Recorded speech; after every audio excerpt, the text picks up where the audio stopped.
Here's my question for you. When did you first learn to start being vulnerable? Because I know it wasn't with me. And yeah, I know that because we were trying to pursue Jesus. But yeah, when did you first start being real? That's an amazing thing, right? You could take a lot of showers together with a guy in a locker room and not be vulnerable. That's true. Yeah, and that's really true, and not being real. Yeah. Well, the story, Ryan's like, please don't tell some of those stories. He's like, we were a bunch of hooligans. Now, most of the time, he was just breaking up prayer meetings that went too long. But in the midst of all that, we're dealing with porn and sexual sin and insecurity and wearing masks and pride. And those are the things that keep us from being vulnerable. And so when did you start to be able to be vulnerable? Well, you know what? It's interesting. We talk about humility as a virtue.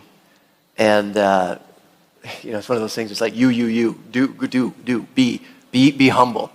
And I heard someone say, maybe you've heard this, but they said, you know how you learn humility? By being humiliated. That's how you learn humility. And that's how our Savior did. He came down, he humbled himself, he became flesh and blood in ancient times, before air conditioning and toilet paper and all these other things.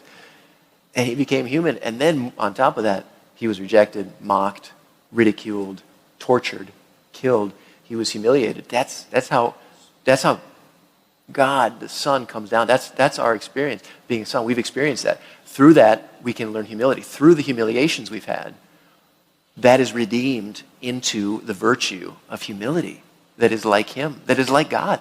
It's not just God the Son who's humble. Think of the Father. He's been spit, mocked, left, rejected, people leaving, all throughout history, and yet he's tender and says, come. He says, come, I'm still here. Doesn't control, doesn't force himself on us. And I started to learn that. I started to learn that when I went through heartbreak. I was just talking to someone about heartbreak, my heart being broken, going through difficulties in marriage and life onward. And then learning that this is the whole key. This is actually where we're strong. Because for me, that was an inversion of what I had been taught culturally was strength. Strength was taking. Strength was not being anything like vulnerability, showing weakness, tears. There was an inversion, saying when you are vulnerable, when you're open, saying this is me, and I got people who know me, and I'm going to walk with you, that's strength. Out of that comes joy that I'm not alone. I am not uniquely broken. I'm not uniquely tempted by this. I'm not the only one who's been told this or done that. I'm not. That brings joy because I'm joined with others, other brothers, and that is strength. And so just the process of that, I mean, I could go into details along the way, but like it's still happening. And that's what we should give ourselves grace for. And that's what we do in brotherhood. It's like, this is, I was leading a ministry. It was started by a guy who at this time, we're out in California. I'm driving with a colleague, and the founder of this ministry, very well-known minister.